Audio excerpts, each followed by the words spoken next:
Here's how to delete blocked contacts on your iPhone. So if you have recent calls from a blocked number and you want to delete that number out, I'll show you how to do that. And if you mean that you want to unblock a number, I'll show you where you can do that as well. But let's look at the first one first.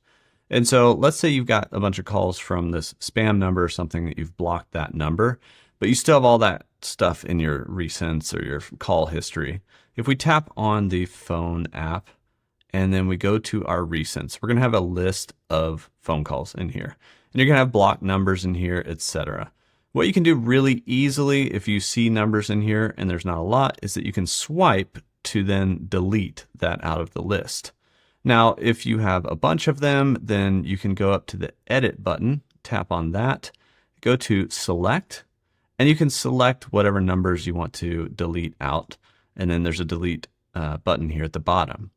Now, the last thing you can do is because you could have maybe calls from a long time ago or all throughout history with this number. So what we would do here is we can kind of scroll up a little bit and we'll get this little search, and you can search or start to search for any phone number. So we're going to search for an area code. We get the phone number here that we've blocked.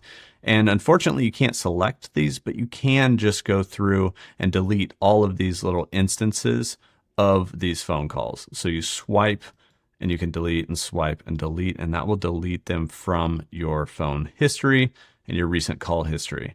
And then you've got that number blocked, and you can do the same thing in your messages app as well. And so that's how you can delete those blocked contacts or blocked numbers on your iPhone.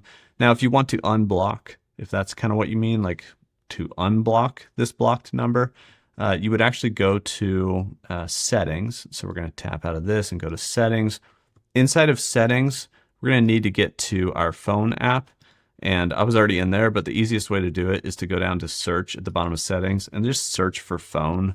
You can see that pop up here in apps. We tap on that and we scroll down to the bottom, and there's going to be blocked contacts down here. And so if we tap on that, we can go into the contacts, and then we can actually select a contact or go to edit. And if you remove them from here, oops, that's going to actually unblock that number if you want to. And so that's how you can unblock contacts as well as delete numbers of blocked contacts on your iPhone. Hopefully this helped you out. Leave a like on the video if it did, and I'll see you guys in the next one.